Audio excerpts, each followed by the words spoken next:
नमस्कार दोस्तों, कैसे हैं आप लोग। आई होप आप लोग अच्छे होंगे और आपकी तैयारी भी बेहतरीन चल रही होगी। तो बीपीएससी टीआरई 4 के लिए एनसीईआरटी बेस्ड हमारी क्लास चलाई जा रही है, जिसमें कि जियोग्राफी की आज प्रमुख टॉपिक है पृथ्वी की गतियां तथा अक्षांश एवं देशांतर। ये मोस्ट इंपॉर्टेंट टॉपिक है एग्जाम की दृष्टि से। आपको बता दें कि बीपीएससी टीआरई 4 के साथ ही साथ यदि आप अन्य किसी भी एग्ज़ाम की तैयारी कर रहे हैं तो उसके लिए इम्पॉर्टेंट टॉपिक है पृथ्वी की गतियां तथा अक्षांश एवं देशांतर। ये ऐसी टॉपिक है जिससे कि एग्ज़ाम में प्रश्न अवश्य ही पूछे जाते हैं और रिपीटिशन मोड में प्रश्न पूछे जाते हैं बार बार। तो आप सभी पॉइंट को बहुत ही अच्छे से ध्यान से देखेंगे ताकि आप एग्ज़ाम में सभी प्रश्नों को आसानी से कर सकें। एनसीईआरटी बुक का मेरे सिलेक्शन में भी काफ़ी योगदान रहा है, कहा जाए तो पूरा योगदान रहा है, इसलिए मैं आप लोगों को भी एनसीईआरटी बुक बार बार पढ़ने के लिए सजेस्ट कर रही हूं। तो आप लोग भी बहुत ही अच्छे से एनसीईआरटी बुक को तैयार कर लीजिए। इसके अलावा आपको और कुछ भी पढ़ने की आवश्यकता नहीं होगी यदि आप एनसीईआरटी को अच्छे से कवर कर लेते हैं। तो स्टार्ट करते हैं आज की टॉपिक को। विषुव यानी कि इक्विनॉक्स को संपूर्ण विश्व में दिन और रात बराबर होते हैं। ये तिथियां कौन सी हैं? तो इक्विनॉक्स यानी कि विषुव की घटना कब होती है जिसमें कि दिन और रात बराबर होते हैं? तो 21 मार्च और 23 सितंबर को विषुव की घटना देखी जाती है जब दिन और रात बराबर होता है। वर्ष भर रात और दिन किस स्थान पर बराबर होते हैं? तो वर्ष भर रात और दिन भूमध्य रेखा यानी कि इक्वेटर पर बराबर होते हैं। कर्क संक्रांति के समय उत्तरी गोलार्ध के किस स्थान पर 12 घंटे का दिन होता है? तो कर्क संक्रांति के समय उत्तरी गोलार्ध पर विषुवत रेखा पर 12 घंटे का दिन होता है। अगला पॉइंट हम यहाँ पर देखेंगे। अगला पॉइंट हमारा है मोस्ट इम्पॉर्टेंट लगाएंगे, पृथ्वी का अपने अक्ष पर झुकाव कोण कितना होता है? तो पृथ्वी का अपने अक्ष यानी एक्सिस पर झुकाव कोण 23.5 डिग्री होता है। उत्तरी गोलार्ध में वर्ष का सबसे छोटा दिन किस तिथि को होता है? ये प्रश्न बार बार एग्जाम में पूछा गया है। उत्तरी गोलार्ध यानी कि नॉर्दर्न हेमिस्फीयर में वर्ष का सबसे छोटा दिन 22 दिसंबर को होता है। उत्तरी गोलार्ध में सबसे बड़ा दिन किस दिन को होता है? तो 21 जून को उत्तरी गोलार्ध में सबसे बड़ा दिन होता है। पृथ्वी का सूर्य के चारों ओर चक्कर लगाना तथा अपने अक्ष पर झुका होना मौसम परिवर्तन का मुख्य कारण माना जाता है। इम्पॉर्टेंट पॉइंट है। दक्षिणी गोलार्ध में सबसे बड़ा दिन कब होता है? तो दक्षिणी गोलार्ध में पूछा जाए तो 22 दिसंबर को सबसे बड़ा दिन होगा। उपसौर और अपसौर किसे कहते हैं? एग्जाम में बार बार पूछा गया है, स्टार लगाएंगे इस प्रश्न पर। उपसौर जब सूर्य से निकटतम दूरी पर होती है तो इसे उपसौर कहते हैं। ऐसी स्थिति 3 जनवरी को आती है, डेट भी याद रखना है। पृथ्वी जब सूर्य से सबसे निकटतम दूरी पर होती है तो इसे उपसौर कहा जाता है और यह 3 जनवरी को होता है। अपसौर किसे कहते हैं? मोस्ट इम्पॉर्टेंट है, बहुत ही ध्यान से देखना है। पृथ्वी जब सूर्य से अधिकतम दूरी पर होती है तो इसे अपसौर कहते हैं। ऐसी स्थिति 4 जुलाई को होती है। अगला प्रश्न हम देखेंगे। ग्रीष्म अयनांत प्रतिवर्ष किस तिथि को होता है? तो ग्रीष्म अयनांत यह 21 जून को होता है प्रतिवर्ष। दोपहर में आपकी छाया किस तिथि को सबसे छोटी होती है? 21 जून को दोपहर में छाया सबसे छोटी होती है।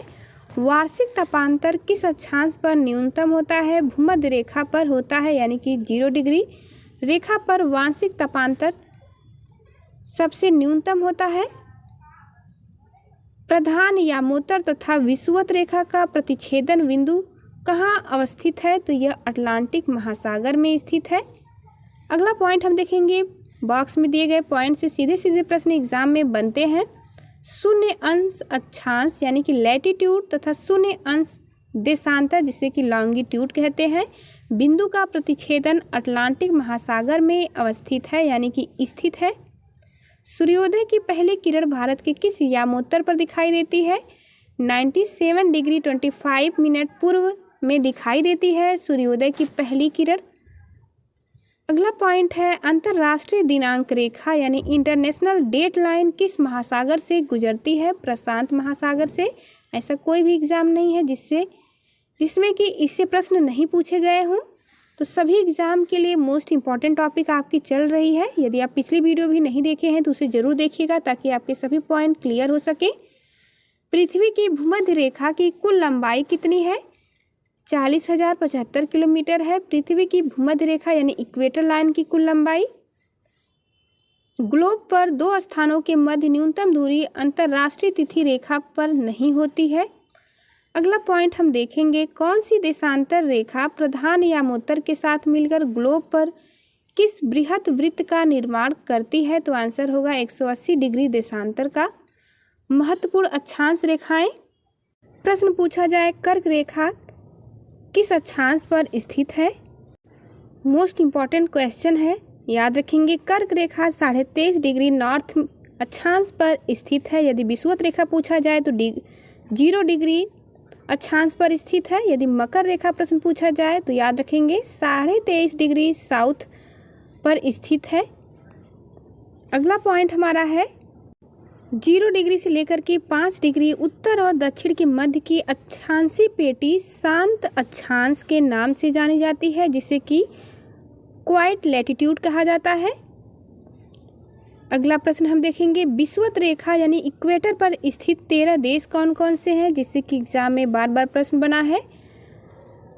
पहला है साओ टॉम और प्रिंसिप, नंबर 2 गैबोन है, नंबर 3 है कांगो गणराज्य, 4th है लोकतांत्रिक गणराज्य Congo, Uganda, Kenya, Somalia, Maldives, Indonesia, Kiribati, Ecuador, Colombia और ब्राज़ील। ये 13 देशों के नाम आपको अच्छे से याद रखना है एग्जाम के लिए। कर्क रेखा यानी ट्रॉपिक ऑफ कैंसर पर स्थित देश कितने हैं? तो 18 देश हैं स्थित कर्क रेखा पर। नंबर 1 याद रखेंगे हवाई द्वीप, नंबर 2 है बहामास, मारितानिया, अल्जीरिया, लीबिया, मिस्र, भारत, म्यांमार, ओमान, मैक्सिको, माली, नाइजर, चाड, सऊदी अरब, संयुक्त अरब अमीरात, बांग्लादेश, चीन और ताइवान। ये 18 देश स्थित हैं। मकर रेखा पर स्थित 12 देशों के नाम यहाँ पर दिए गए हैं, जिन्हें कि अच्छे से याद रखना है। नंबर 1 है Brazil, Paraguay, Argentina, Chile, French Polynesia जो कि फ्रांस में है, बोत्सवाना, ऑस्ट्रेलिया, मेडागास्कर, मोजाम्बिक, दक्षिण अफ्रीका, टोंगा और नामीबिया देश। ये 12 देशों के नाम अच्छे से याद रखने हैं एग्जाम के लिए। अंतर्राष्ट्रीय तिथि रेखा के सबसे निकट कौन सा जलडमरू मध्य स्थित है? आंसर होगा बेरिंग जलडमरू मध्य। भूपर्पटी में सर्वाधिक मात्रा में पाया जाने वाला रासायनिक तत्व कौन सा है? आंसर है ऑक्सीजन, जिसका परसेंटेज यदि पूछा जाए तो 46.60% है। अगला पॉइंट है, यदि दो स्थानों की स्थिति में 90 डिग्री देशांतर का अंतर है तब उनके मध्य कितने घंटे का अंतर होता है? आंसर होगा 6 घंटे का अंतर होता है।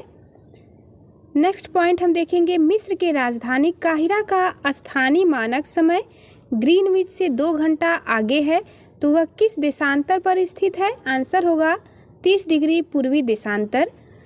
अगला पॉइंट है, अश्व अक्षांश किसे कहते हैं? तो 30 डिग्री से लेकर के 35 डिग्री अक्षांश को अश्व अक्षांश कहा जाता है। इंपॉर्टेंट पॉइंट है एग्जाम के लिए। अगला पॉइंट है, पृथ्वी का आंतरिक भाग क्रोड, जिसे कि कोर भी कहा जाता है, निकिल एवं लोहे से मिलकर बना होता है। मोस्ट इम्पॉर्टेंट है, बार बार एग्जाम में पूछा गया है। एनसीईआरटी बुक आपकी एग्ज़ाम के लिए one of the best important book है। आपको मात्र एनसीईआरटी बुक ही बहुत ही अच्छे से तैयार कर लेनी है, ताकि आप एग्ज़ाम में बहुत अच्छा स्कोर कर सकें। किसी भी टीचर्स या टॉपर्स की आप सुनते होंगे तो बार बार यही सजेशन दिया जा रहा है कि आप एनसीईआरटी बुक को ही पढ़िए। अगला पॉइंट हम देखेंगे, जब 82.5 डिग्री पूर्वी देशांतर पर मध्याह्न हो तब किस देशांतर रेखा पर सुबह के 6:30 बजे होंगे? तो आंसर है 0 डिग्री देशांतर पर। भूमध्य रेखा, कर्क रेखा और मकर रेखा तीनों किस एक महाद्वीप से होकर गुजरती है? आंसर है अफ्रीका से। पृथ्वी की उत्पत्ति गैसों और धूल के कणों से हुई है, यह किस विद्वान ने कहा है? आंसर होगा ओ सिम्ड ने कहा है कि पृथ्वी की उत्पत्ति गैसों और धूल के कणों से मिलकर हुई है। पृथ्वी की आयु निर्धारित करने में किस विधि का प्रयोग करते हैं? यूरेनियम डेटिंग विधि का प्रयोग किया जाता है। पृथ्वी की आयु निर्धारित करने में जीवाश्मी साक्ष्यों के आधार पर पृथ्वी पर जीवन की उत्पत्ति कब मानी जाती है? 3.5 मिलियन वर्ष पूर्व मानी गई है जीवाश्मी साक्ष्यों के आधार पर पृथ्वी की जीवन की उत्पत्ति। अगला पॉइंट देखेंगे, यदि किसी स्थान पर सुबह के 6 बजे हैं तथा उसी समय ग्रीनविच माध्य समय यानी कि GMT 3 बजे प्रातः है तो उस स्थान की देशांतर रेखा 45 डिग्री पूर्व होगी। विश्व को कितने समय कटिबंधों में विभाजित किया जाता है? 24 समय कटिबंध में विभाजित किया जाता है। पर उत्तरी गोलार्ध में विषुवत वृत्त से 66.5 डिग्री की कोणीय दूरी पर खींचा गया काल्पनिक वृत्त क्या कहलाता है? आंसर याद रखेंगे, आर्कटिक वृत्त कहलाता है, जिसे ट्रॉपिक ऑफ आर्कटिक कहेंगे। विषुवत रेखा सहित कुल अक्षांशों की संख्या कितनी है? 181 होती है विषुवत रेखा सहित कुल अक्षांशों की संख्या, जिसमें कि 90 + 1 + 90 याद रखेंगे। 0 डिग्री देशांतर रेखा द्वारा अंतर्राष्ट्रीय मानक समय यानी IST का निर्धारण किया जाता है। यह देशांतर रेखा निम्नलिखित देशों से होकर गुजरती है। देशों के नाम एग्जाम में पूछे जाते हैं जो कि इम्पॉर्टेंट है। United Kingdom, Spain, Mali, Togo, Antarctica, France, Algeria, Burkina Faso और घाना देश। भूमध्य रेखा द इक्वेटर पर 1 डिग्री के अंतराल पर 2 देशांतरों के मध्य 111.32 किलोमीटर की दूरी होती है। मोस्ट इम्पॉर्टेंट है।